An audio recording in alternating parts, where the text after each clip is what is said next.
What's up, guys? It's your bear. And in my absence, they may or may not have dropped the new Five Nights at Freddy's trailer. Now, for those of you who haven't figured it out yet, I just may or may not be a fan of the game. And I may or may not be a pretty big fan of the movie that came out, considering it is probably one of the greatest. I am a little bit biased. I have been following Five Nights at Freddy's for like 10 years. From the first game to the most recent game, to updates, to side games, to fan games. I have watched them all. No, I refuse to play them. I am an absolute chicken. But that doesn't mean I can't love them. And I am amped. I cannot express how amped I am for a new Five Nights at Freddy's movie. Also, quite personally, I believe that they did really well when they made the first one. Matthew Lillard did an extraordinary job as playing William Abstinent, although I do kind of wish the Springlock scene could have been a little bit more brutal, but I know that there were children in the theater. However, getting into it, Five Nights at Freddy's 2, it's less than a minute, but I want to see what I can see. I'm pretty excited. Let's get into it.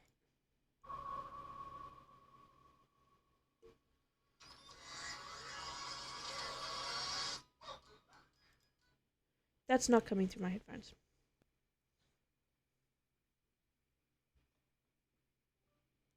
Let's try that again. Okay, Blumhouse, make me proud. It's still not coming through my headphones. Why are you doing this to me?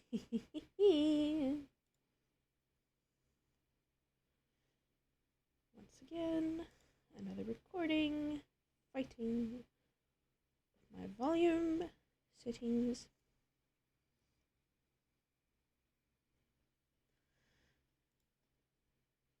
What's happening? You're just frozen now.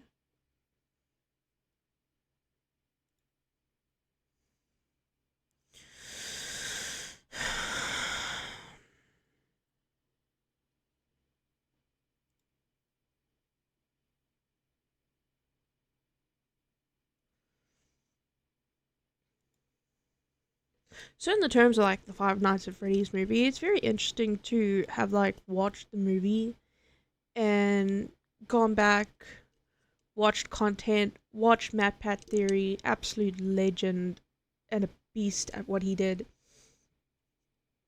Just like going through it all, thinking about it all. It's interesting hearing everyone's different theories based around the music movie, especially when it comes to the books, which not a lot of people have read, and I haven't had the biggest opportunity to read it myself. Unfortunately, it's not that readily available where I am, and the times I have had the opportunity to read it, it has quite honestly been standing there in the bookstore reading what I can from it. However, the Five Nights at Freddy's movie itself closely relates to some of the books, and kind of interested to see if there's going to be a full-on separation from the book universe to the game universe to a movie universe, similar to what Marvel has done in those regards. And I wouldn't mind that either, because so many things have happened throughout the games and throughout the books that it would be kind of cool to see a very cleverly well put together version of this world brought to our cinema screens. I do wish that they had kind of gone a little bit on the horror aspect, and I do have a bit of a laugh now as an adult looking back at it. Considering I used to think Five Nights at Freddy's was like one of these scariest things under the sun. And I'd be like, oh no, no, no, no, I can't be watching Five Nights at Freddy's. That's going to give me nightmares. In the meantime, I was like, no, Markiplier, you need to close that door.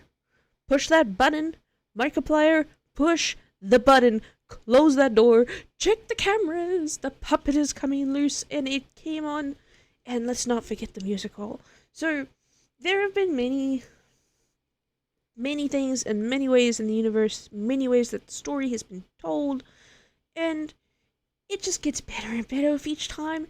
And the fact that there is so much dedication to the fans and the game and Scott himself, that they keep bringing in these things that make sense and don't get stupidly crazy and out of hand because they have people who care about it backing it.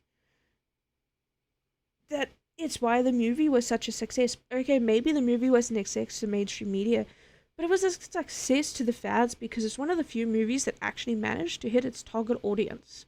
So, now that I've figured out my technical issues, let's try watch this again. In full screen, please.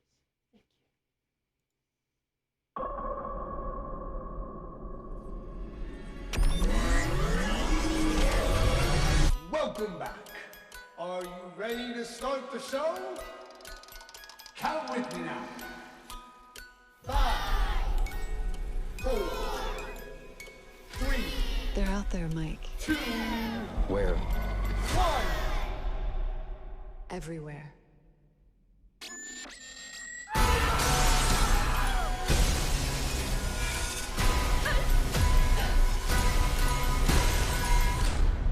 Showtime!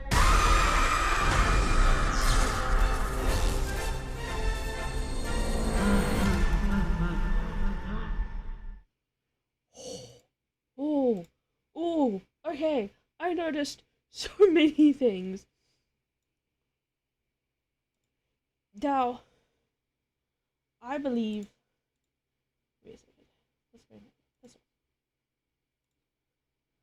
I am confident that this is one of the broken poster boards from the location from the first movie. Now, as the theories kind of like all came together, we kind of learn that one of the establishments is kind of built on top of one of the establishments. So I'm very curious to see how that is going. But I'm also curious about these are the it pretty much looked like the fun time. No, not fun time.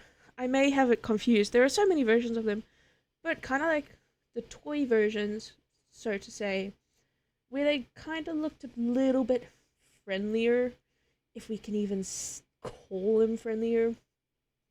So the first thing I want to go back and look at is this fun fair that they seem to be at.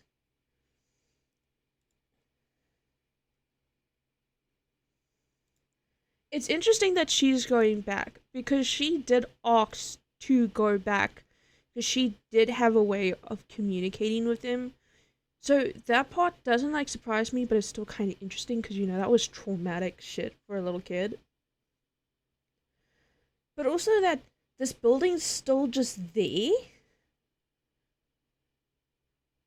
And the other thing about that kind of concerns me about her going back is there's supposedly supposed to be a rotting body in this venue, so I wouldn't quite endorse my little sister going back and possibly seeing a dead body. Gone to fix my friends is the note she leaves him. They did kind of try to kill you.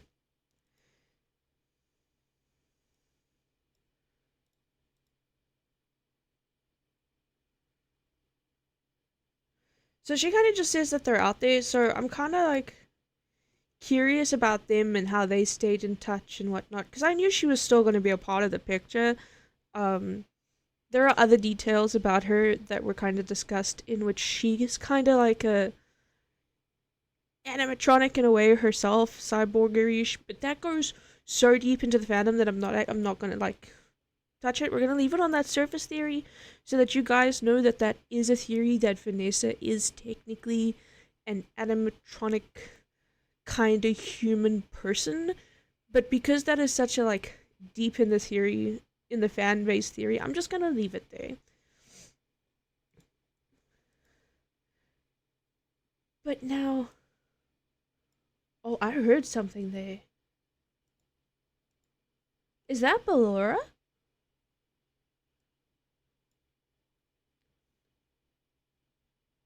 But it doesn't look. It looks too animalistic to be Ballora. And I don't think it's this bright eye color. But that voice. That voice sounds like Ballora. That is such a sister location setup. This board here. This. I don't know. There's something about that is screaming sister location. Plus, already the animatronics peering through the window also looks sister location, which I think, if I remember correctly, is kind of chronologically a little bit correct as well. I can be wrong there.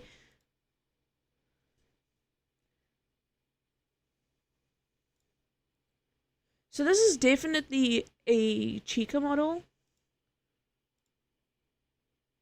Yellow hand. Although the one thing that's I did kind of notice there is, does she have her beak? Chica has her beak here. I don't know if that's gonna hold any movie importance. It's just that one of the FNAF toy lines, animatronic lines, is Chica's missing a beak, and it kind of plays a little bit into the fan theories. I am loving this detail around the eyes. I can already tell that this is not your standard animatronic from the first movie, and it's so funny because the only real dead giveaway is the illumination of these eyes, but already it's so different from the first movie that it indicates that this is like the next generation of animatronics. Also, like the way her hand kind of looks. Um, um, I'm not even sure. Mango, my sweet baby, Mango, we love you. Okay, so this is definitely going into FNAF 2 territory. Having Mango, having the more like Twilight looking Chica. Interesting that,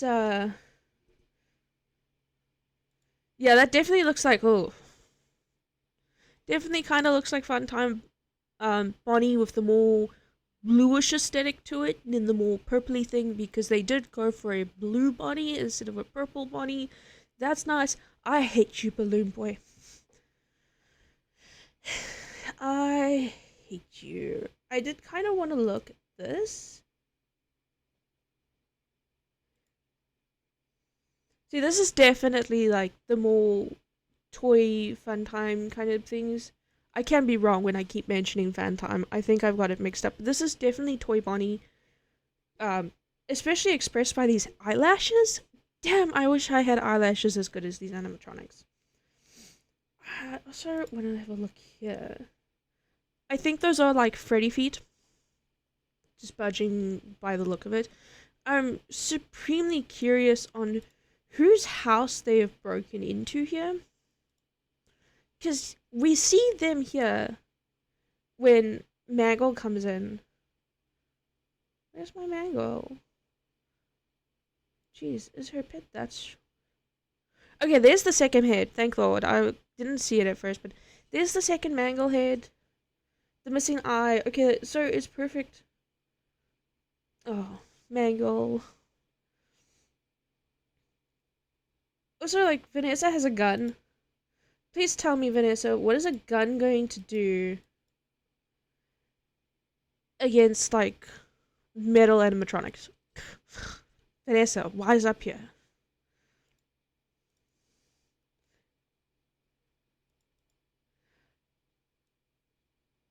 That hand. That hand right there. Did not look very...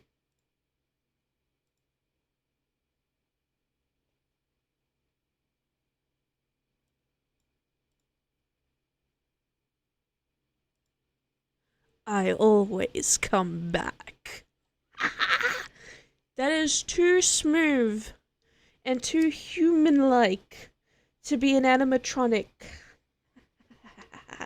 The typical mangle attack right here that we're looking at from above.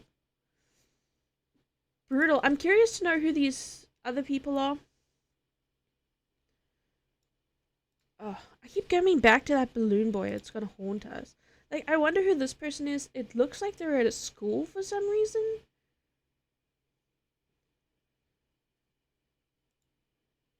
It's hard. It's weird because this looks like their home, whereas a lot of the other scenes look like they're taking place in a school.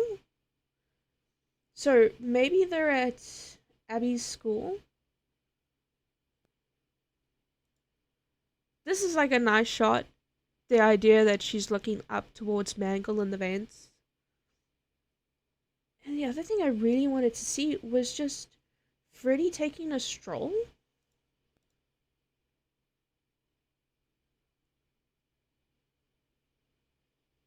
Did I go past it now? Am I that bad at this? I'm that bad at this. Hang on. Oh dear.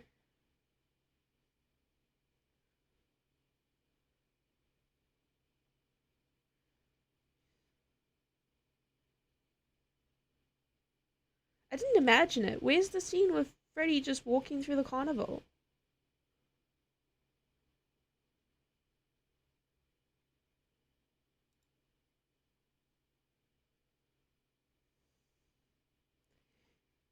So here's my big question. If this is going in, that this is the next Fazbear entertainment industry, and these are the toy animatronics, these guys are just free roaming. This guy is just free roaming in this crowd right now. And they're supposedly more violent than the first. Because, you know, the first at least had a viable reason to be, like, acting out against the security guards. This guy's just being shown walking through a crowd where I don't know why you would host this kind of celebration for an establishment that harbored a murderer, but they don't know that yet. But it's still kind of weird to just have this full-blown animatronic waltzing through my opening ceremony. That would scare the shit out of me as an adult, let alone a kid. Is that a second pair of teeth?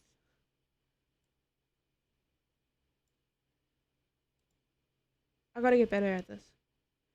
We've seen Vanessa scream in slow motion like 3 times now.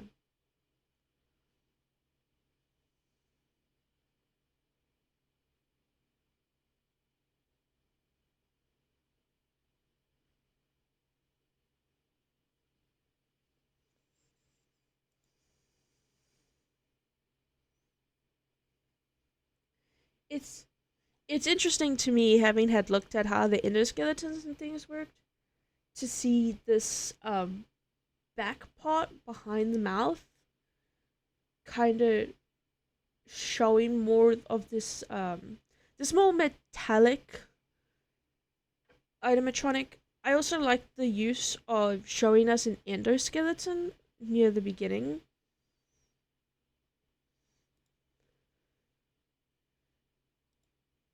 It's quite interesting. I like how it looks, actually. It looks a bit 3D modeled a little bit, I'll be honest, from this perspective right now. But it's kind of cool because from these few bits that I'm seeing here, you can really see the endoskeleton part of it. For those of you who aren't too big into the thing, the endoskeleton is the skeleton they put within the animatronic suit. So even though we're going to see that these animatronics are probably a metallic outing, they still have this metal endoskeleton on the inside, which basically has like all the hard wiring to the brain, the arm, and the legs. Now, if I remember correctly, they had like all this pre-programmed inside them. It wasn't never someone like controlling it because of the spring lock issue. and that's why they moved into fully animatronic things. Um, the whole reason children were stuffed into the suits, which they didn't really cover in the first movie, which kind of upset me because that's a big part of the show. But just like putting some emphasis on this, I think this is Mangle, an empty, bone, bare, naked Mangle, because Mangle's got the yellow eyes. I can't think of another character with yellow eyes at this moment.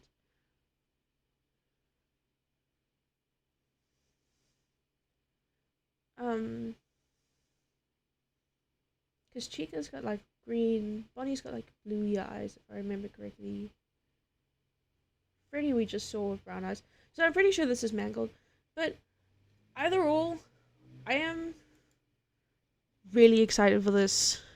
I'm really happy to see where it goes. I kind of like the fact that they've sort of followed on the game progression, that the first movie was at this establishment, this movie's at this establishment, the third movie will probably be at the next establishment. I like that we've still got the same original main three. I'm curious to see how Vanessa's going to actually play into everything, considering who her father was, and the very high possibility that there's a giant corpse walking around that might just be a little bit traumatic. But I am so excited for this, and my mind is popping off with theories. I have intentionally been avoiding this for the last week so that I could have a pure blind reaction to this right now. So you know that after this, I am finally going to go and watch all the Easter eggs that I missed and all the theories, and I'm really curious to see what the game theorists have said about this. I really hope they've released a video about this. Other people, I cannot wait for the lore implications that this movie is going to have. It's wonderful. But that's it for Five Nights at Freddy's 2. Ian, I'm sorry that I'm late on some of these things, but hey, rather late than never. And remember, I always come back.